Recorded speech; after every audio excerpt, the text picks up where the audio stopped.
I always thought that Doc Holliday was the one that killed him.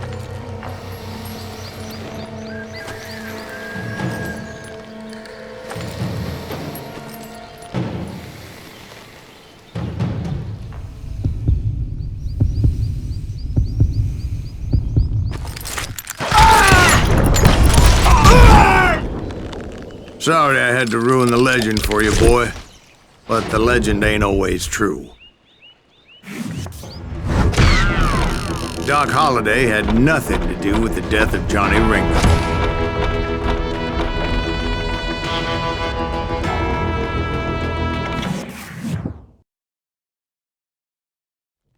I was paid a healthy bounty for Ringo and Curly Bill, and realized there was real money to be made. That's why I went after Henry Plummer.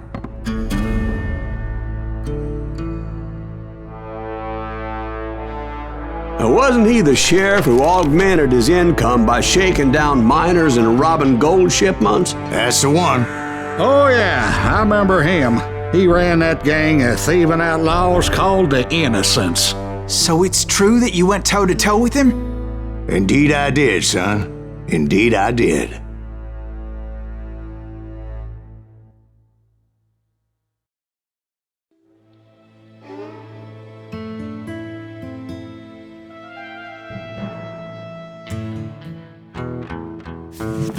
I knew I needed resources if I was going to track down Roscoe Bob Bryant, and hunting Plummer looked like a good way to get rich quick.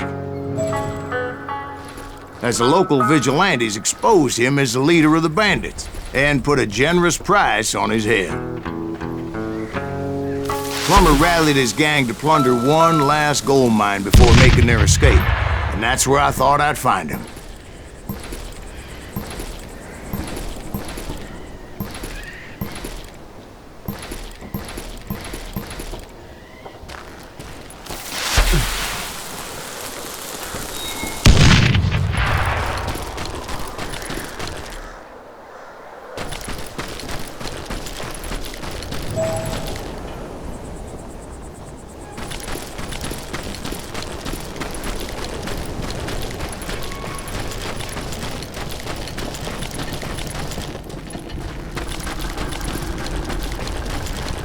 It makes me nervous standing so close to all these goddamn barrels of gunpowder. Why would you be nervous? No one has the cojones to come after us. As long as you don't light up a cigar, we're fine. Besides, George is up there on the rocks with that rifle of his. Nothing gets past him. Yeah? Who the hell is that nigga?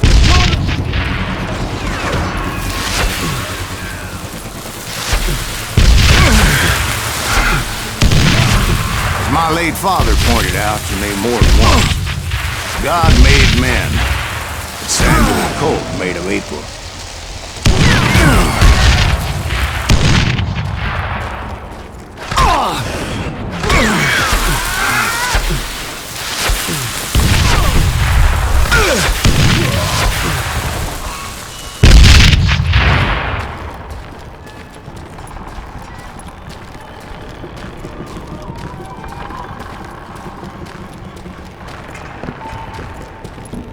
I knew that dynamite wasn't mine, so I decided the polite thing would be to return it. It was the biggest gold rush since Sutter's Mill in '48. Unfortunately, prospectors weren't the only ones drawn to those riches.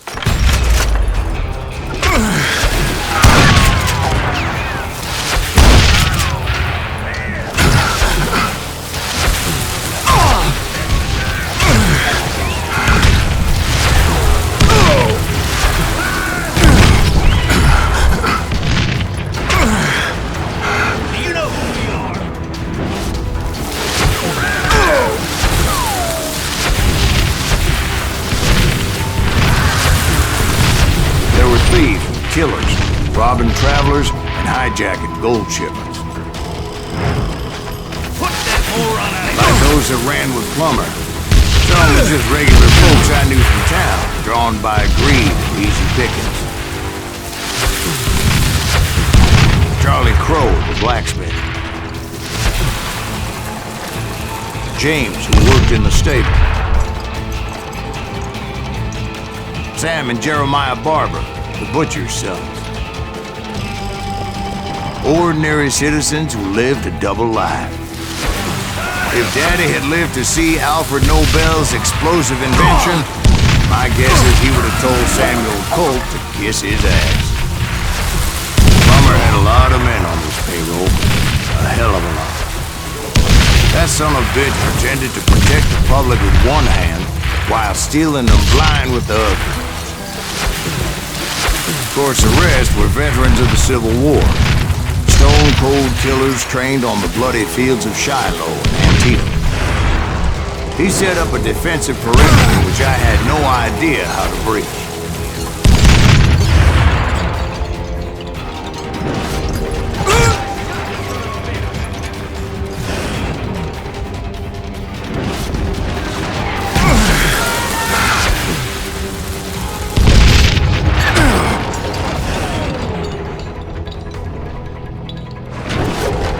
You can't break the innocents!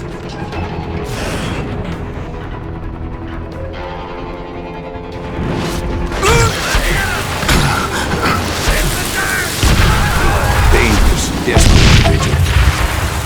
I was outnumbered and in way over my head, but I was too damn stubborn and stupid to realize it. I thought I was some kind of hero.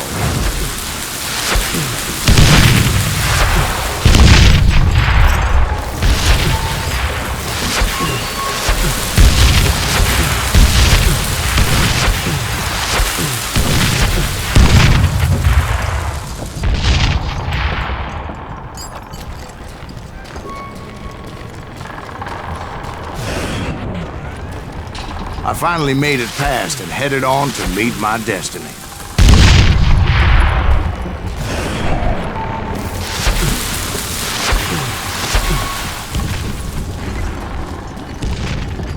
But first, I had something I needed to figure out. I had a few ideas on how to get into that mine, but once I made my decision, I knew there was no turning back. So my first thought was to enter the nearest mine portal. I saw an entrance. Made sense. It was the quickest way in, but that also made it more dangerous, as there would undoubtedly be enemy pickets posted along the way.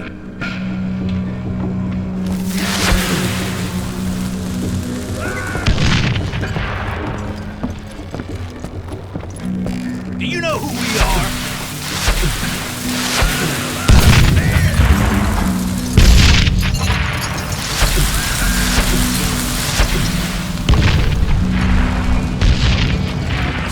Gold now.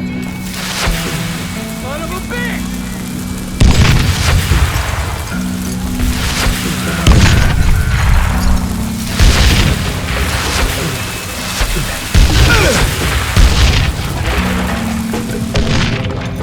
Plummer wants that asshole dead.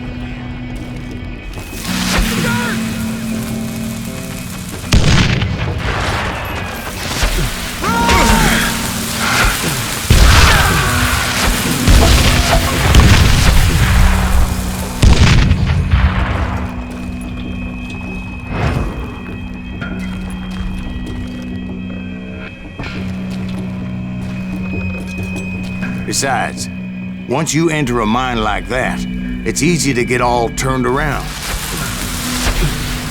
And that confusing maze of corridors wouldn't even be the worst of it.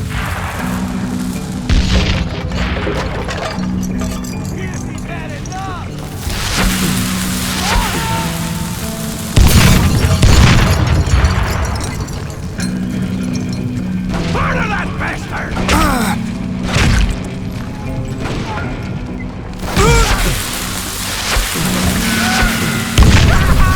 Some of those shafts could be as deep as hell.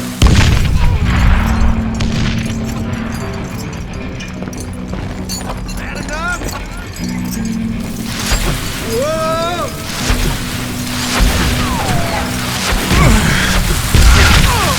A single stumble or misstep can easily end in a deadly plunge to oblivion.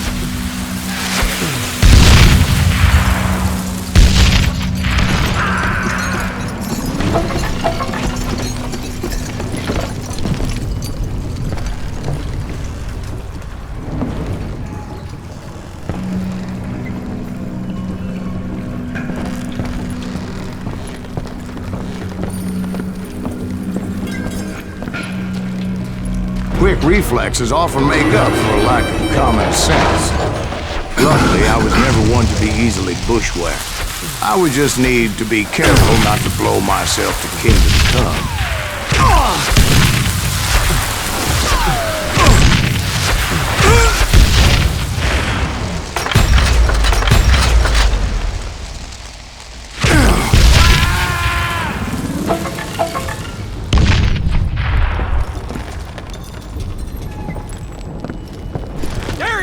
With all that gunpowder and dynamite everywhere, a body has to know what he's shooting at.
Take that asshole out! Time to blow your shit up! Look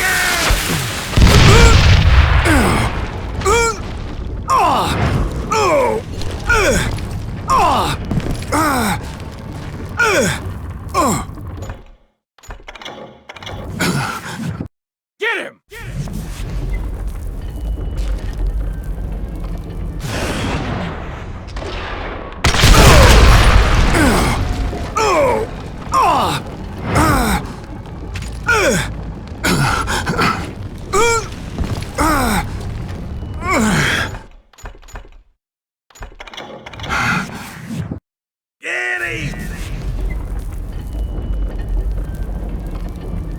Come on out, you yellow bastard! I can't hear you!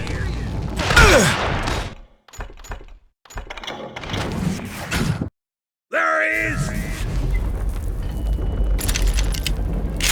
I will drop you down a mine shaft! You can run, but you can't hide!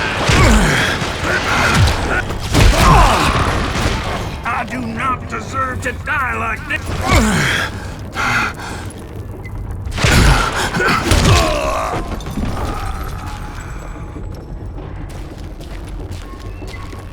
One wrong bullet could have turned that mine into a dad-blasted tube.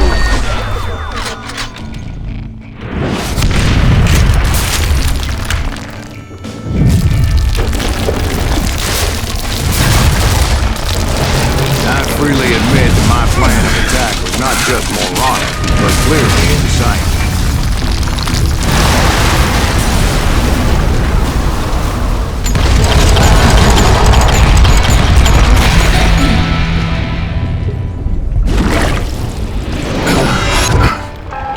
it's a good thing that I abandoned that ridiculous plan before I even tried it. Instead, I spotted a ladder, a way into the mine from the opposite side.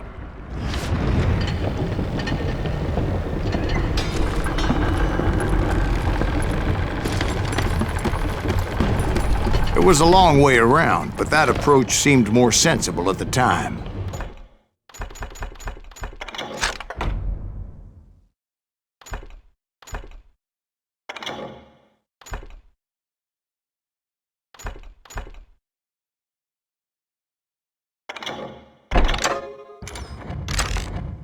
Of course, being I had a problem with heights, that scaffolding scared the bejesus out of me. Climbing down that ladder required some caution, because even though I had a younger man's reflexes, no man can dodge a damn bullet while climbing down a rickety ladder.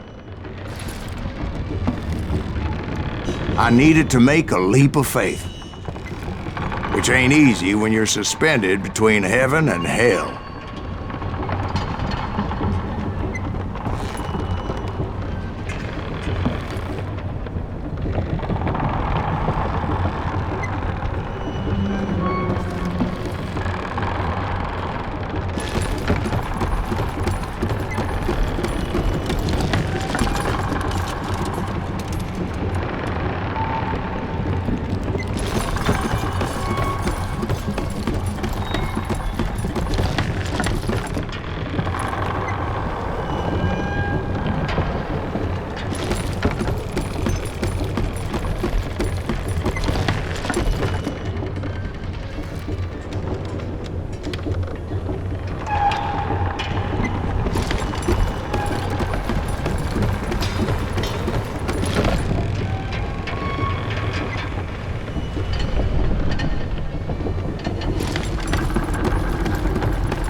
I was determined not to give up, however.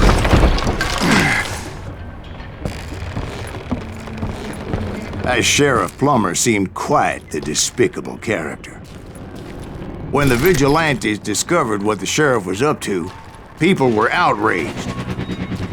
That 10,000 they put on his head would go a long way to helping me find old Bob. And I had made it my mission to settle that score come hell or high water.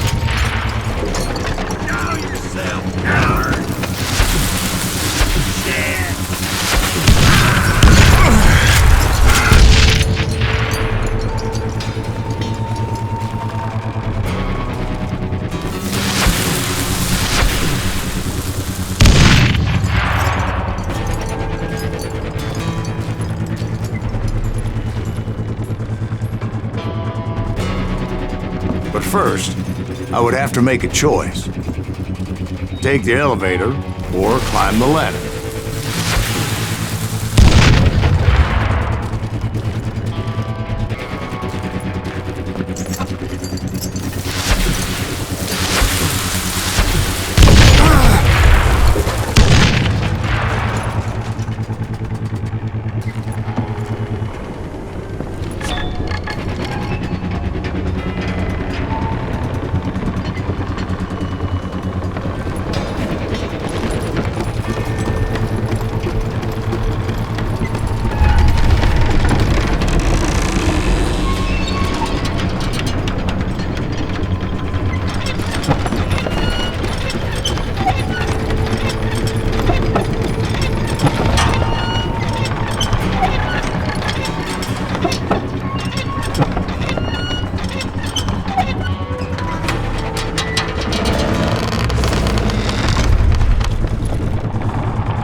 first, I would have to make a choice.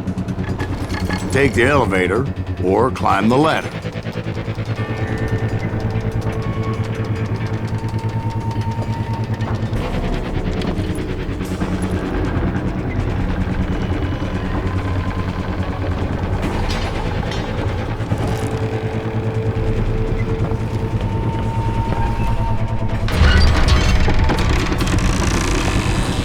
I picked the more convenient and more dangerous route.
Plummer was a mad dog killer, and the people of Nevada City deserved better. Nevada City? I thought Plummer met his maker in Bannock, Montana. Right, well, he was the sheriff of both places at one time or another, but that's neither here nor there.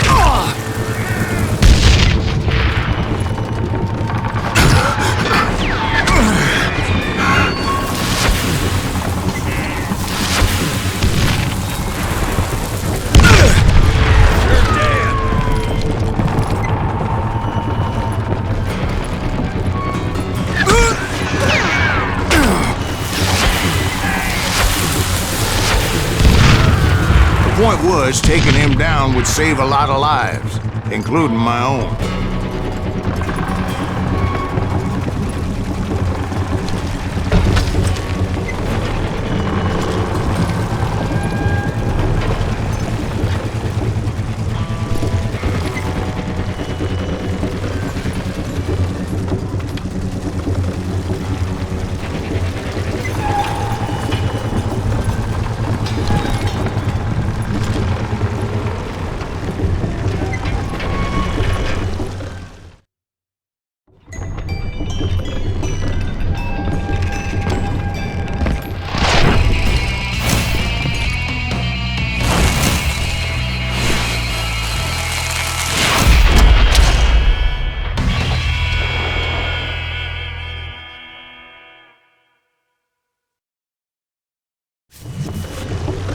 They're gonna bury you! Well, in a million this thing is just worse and worse for you!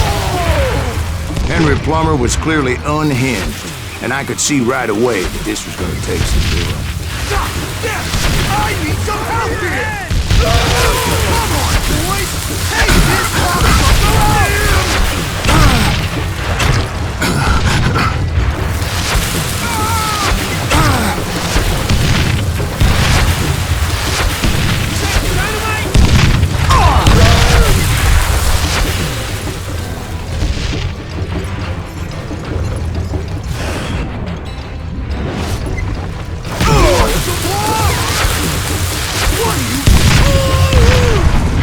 Oh, that's how Henry Plummer died. Him and his crew were worth their weight in gold. And now, I was officially a bounty hunter.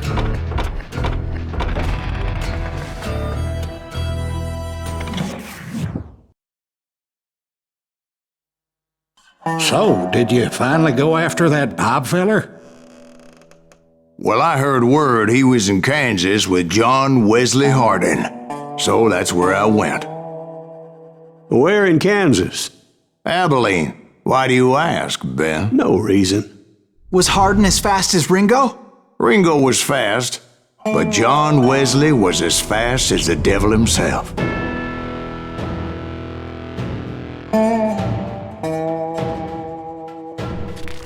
Hell, he killed his first man at 15. From that day forward, he had a price on his head and wouldn't back down for nobody, not even Wild Bill Hickok himself.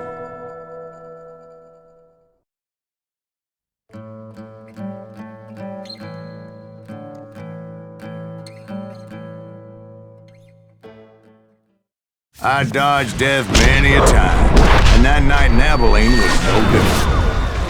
What the heck is I was there with the intention of finding that bastard Bob and collecting the bounty on John Wesley.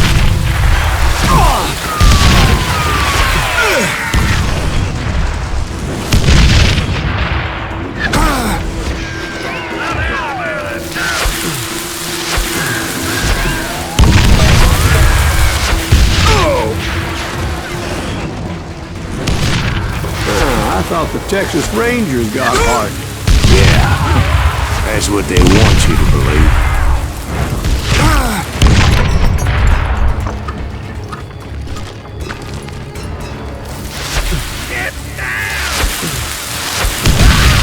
It was cold in a witch's tit and a brass bra that night as I fought my way past his loyal compadres.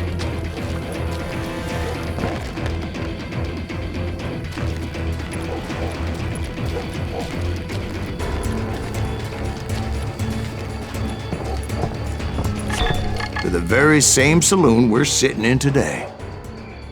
Look around and imagine this place painted in blood. Hardin was waiting for me, and...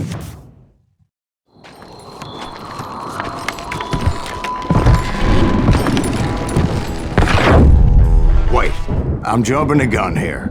Let me back up and give you some background on this sumbitch. He deserves that much. Don't you think so, Ben? John Wesley Hardin was a killer.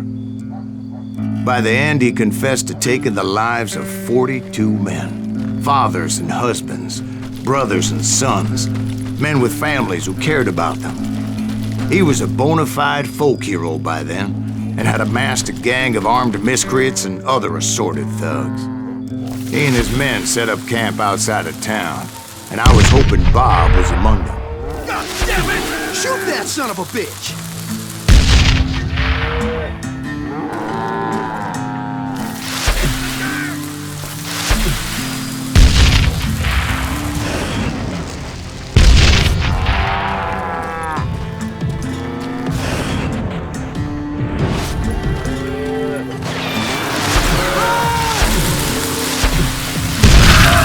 They didn't ask why I was there. They knew. Most of them were wanted as well. I figured Hardin was here somewhere, but to get to him, I'd have to get past his gun hands.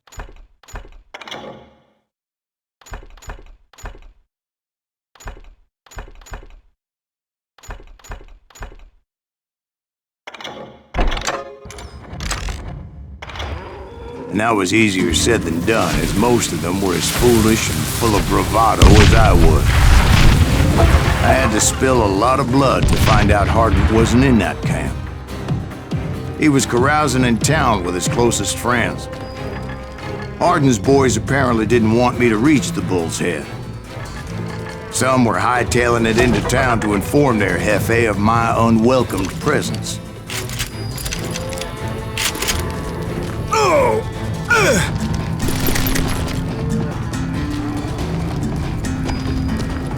Can't believe you keep missing! Over your head!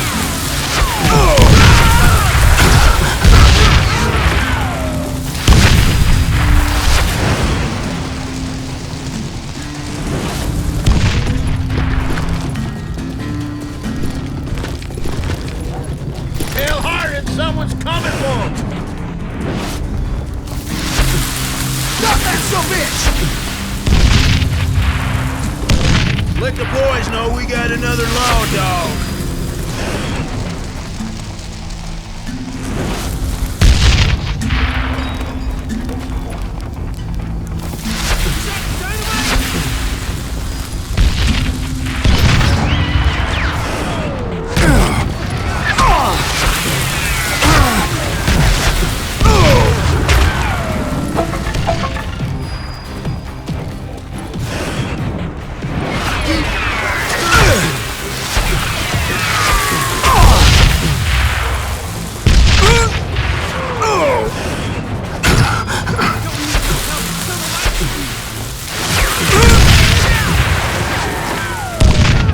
I wondered if Bob was among them.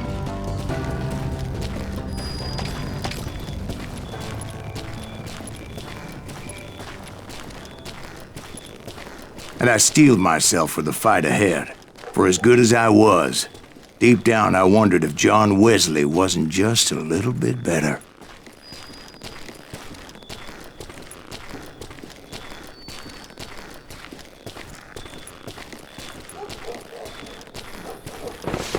Before I could test my mettle against Hardin, however, I would first need to dispatch his cadre of hired killers.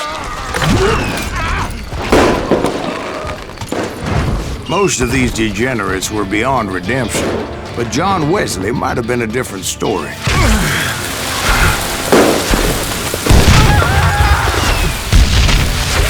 I didn't learn until later that that night was in fact his birthday celebration.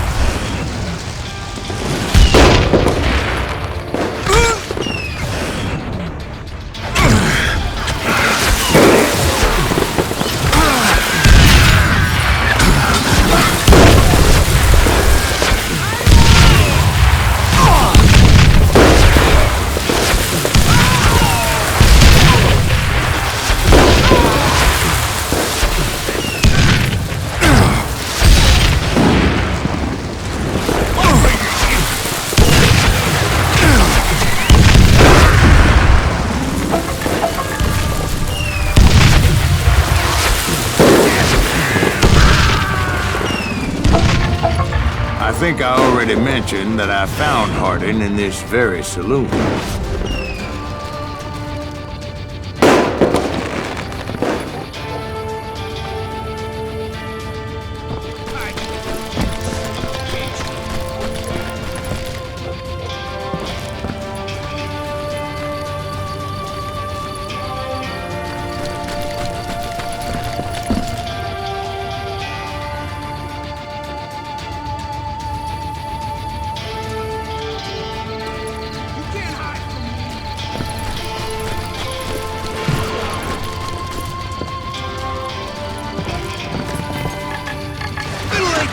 Suffice it to say, nobody there was happy to see me.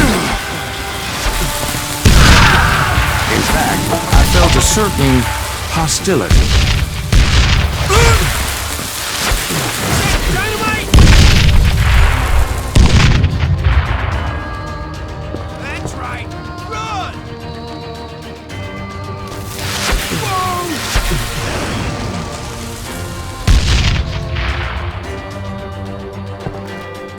You ain't beating me, boy!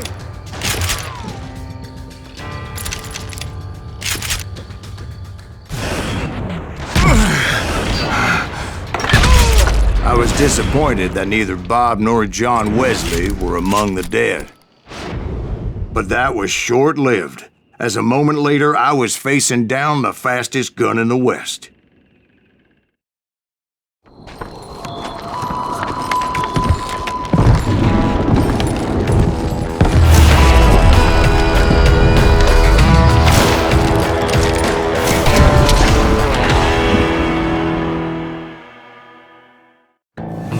I felt a bolt of adrenaline, or maybe that was fear.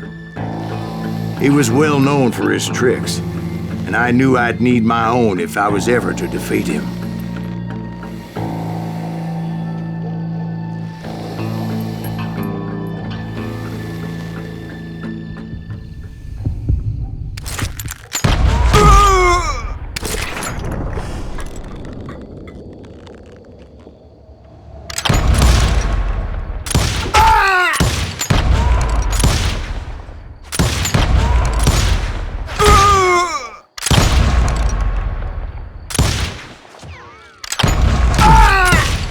was faster than greased lightning. But being inebriated as he was, he didn't count his shots. And now, he was at my mercy. So he didn't die? No, I sent him to prison. Years later, after he was free, some restless Avenger took his life. Shot him in the back at a saloon just like this one. Anybody up for another beer? Ben?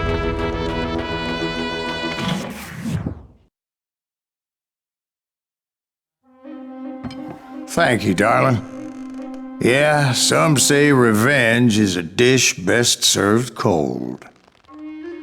So whatever happened to that Bob guy you were after? Personally, I'd like to hear some of your other adventures. Like, I don't know, did you ever go toe-to-toe with a red man?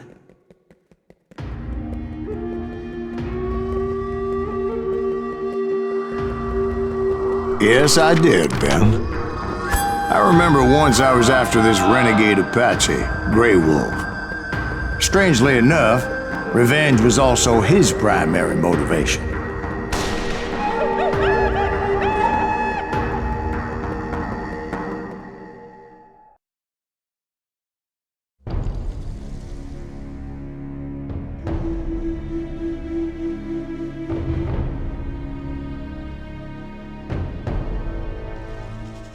A bounty was put on Grey Wolf's head, and that's how I came to hunt him in the mountains.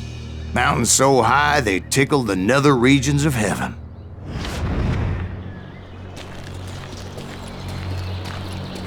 Grey Wolf was a Chiricahua Apache medicine man who had led a war party in revenge for a massacre against his people. The U.S. Army had attacked his tribe during his daughter's sacred sunrise ceremony, and the slaughter was unspeakable. I understood his anger, as there's nothing more traumatic than seeing those you love die in a cruel and painful death. Right from the beginning, I couldn't shake the feeling that Grey Wolf was watching my every move. He led a band of young Apache warriors who wanted retribution and were more than willing to die for him.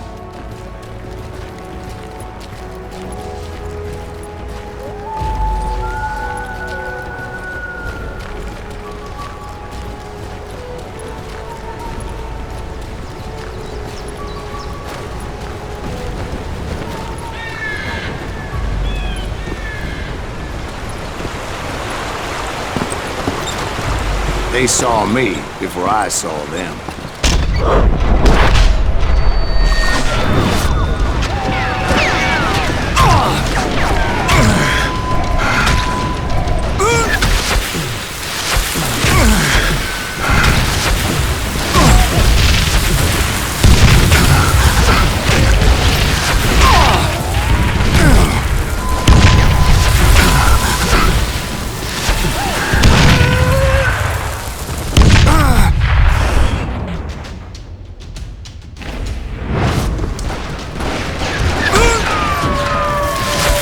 Crossed my mind that maybe this wasn't such a good idea.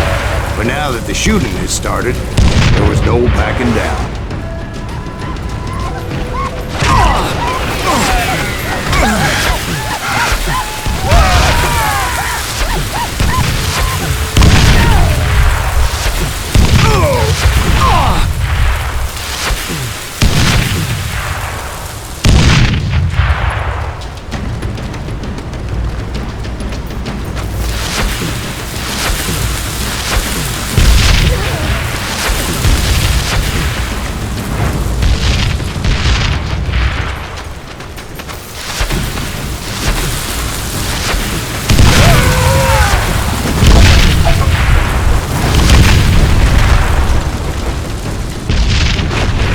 It was rugged country, the winter home of the Chiricahuas, and that's why they had retreated there.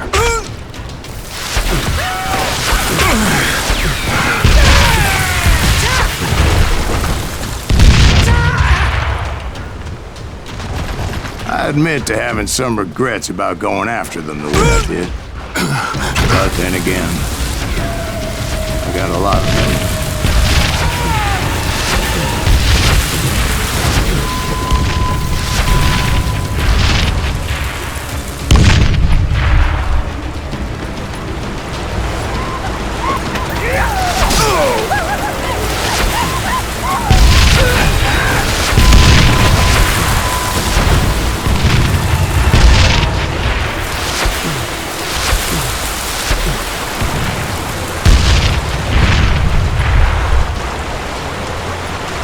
find Grey Wolf?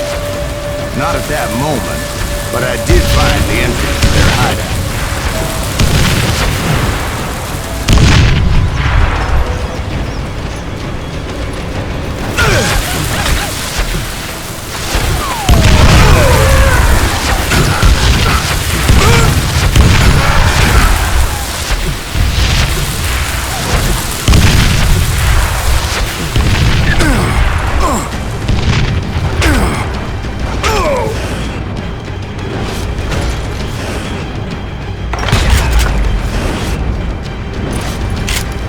Deep crevice that led to a deeper cave. Don't tell me you went in there. Yeah, but it's not out of bravery so much as pure, angry cussedness.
See, back then, I had a stubborn streak a mile wide, and I wasn't about to back down.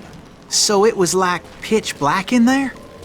Actually, it was pretty well lit, as they had torches on the walls.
How big was this cave? Big as hell, Ben. Chiricahua had hid out there during the Indian Wars.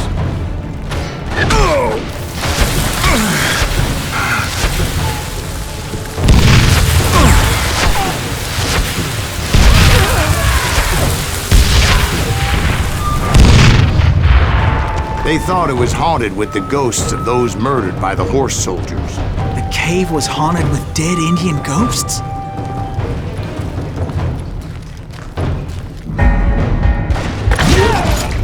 To be honest, I was more concerned with the live ones than the dead ones.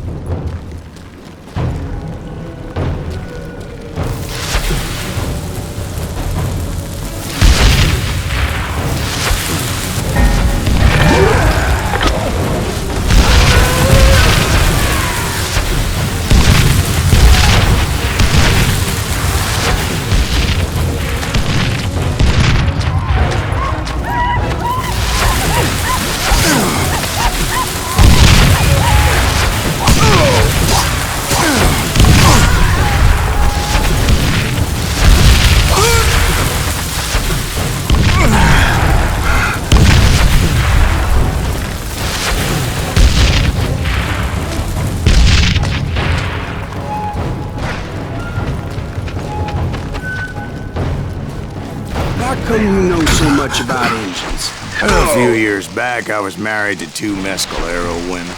At the same time? Yeah, they were sisters.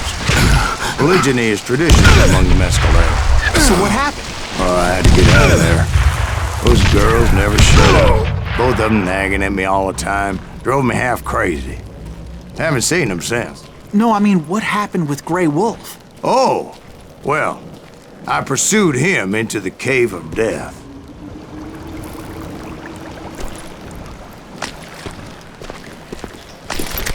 I came upon this flooded grotto, and that's when I saw him. He came to me unarmed and unafraid. His voice echoed in the shadows, and I sensed he meant me no harm. You carry great darkness in your heart, and if you do not release it, it will claim your soul. The sound of his voice put some kind of ancient Indian spell on me. As his story unfolded in my mind, You will come to this place again and kill many more men, and the darkness will grow until it consumes everything that you are. The soul will have no name if the eye had no tears. he said I was a great warrior, a coyote man, unequaled by any other pale-faced warrior, or something like that. The snakes will bite shadows of your past until a venom poisons your heart, and an echo of the song of the dead summons the spirits deep from within the mountains. I didn't quite get what he was saying, but there was definitely snakes. And indeed, his warriors surrounded me and attacked me like hungry wolverines. They couldn't stop me, though, and Grey Wolf wasn't in the mood for idle talk.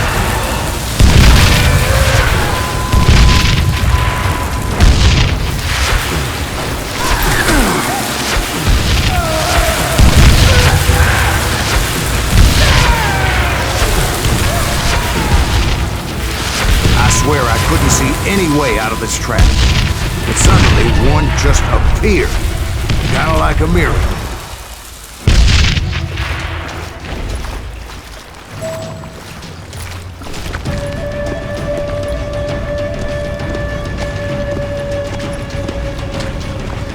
I felt like I would be lost in that damn cave forever.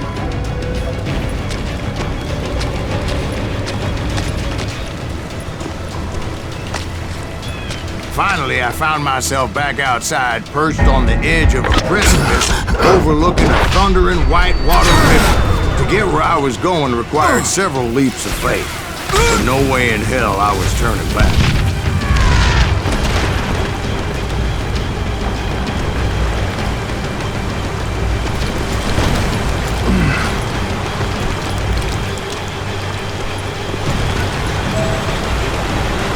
I chased after him, determined to make him explain the meaning of all that mumbo-jumbo.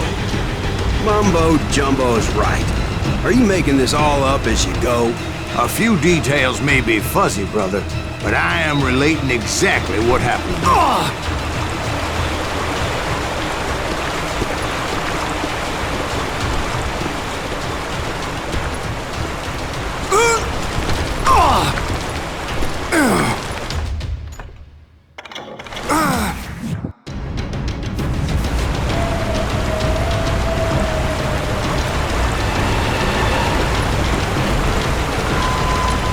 There were dozens of Apache warriors aiming at me from on high. Dozens? Well, maybe not dozens, but there was a lot of them. At least 3 or 4. Well, more than that, little lady.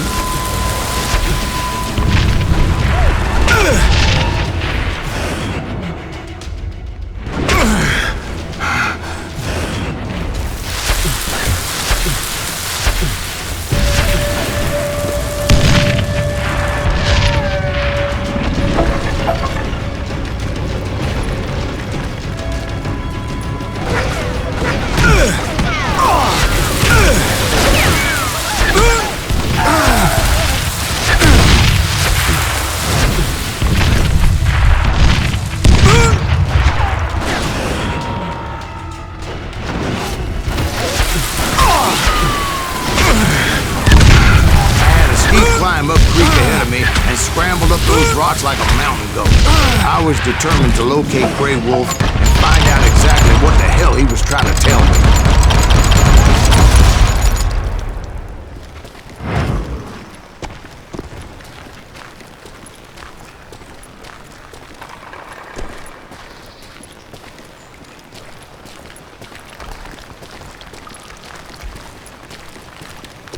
And wouldn't you know it, that crafty son of a bitch led me right into a trap. What kind of trap? Well, son, there had to be at least 100 Apaches surrounding me. 100? God be my witness. Oh, come on. Who are you kidding? Hey, I believe you.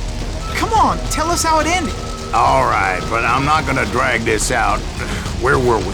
You were surrounded by 100 Apache warriors. Well, I didn't take the time to count them exactly, but there were a lot of them.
Appeared before me that I had not seen before.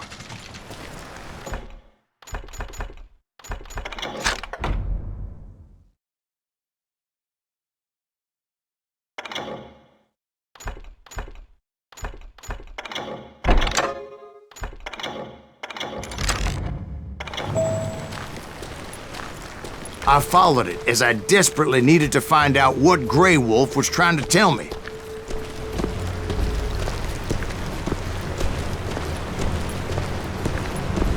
But it was like that son of a bitch disappeared into thin air.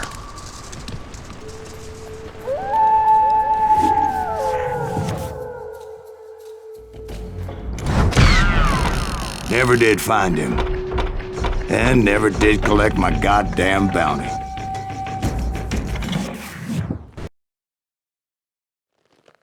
Thank you, darling. It's interesting how the truth can sometimes seem, might malleable, depending upon your point of view. Like how those dime novels make you out to be something you're not? Jack, don't be starting trouble. No, he's right. They do tend to exaggerate. Did they exaggerate your part in taking down the Daltons? Well, I was there in the flesh, boy, so I saw what happened firsthand.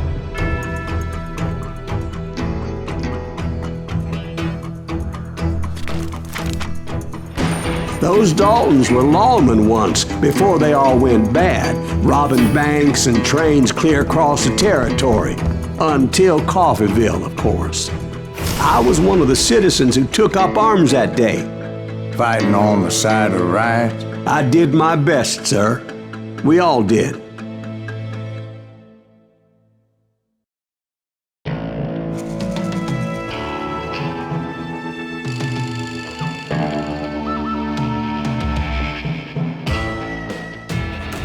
It was early morning. One of my friends was a local gunsmith, and he handed out firearms to anybody who'd take one. You see, the Daltons got it in their heads to rob 2 banks at the same time. 2 banks on the same damn street.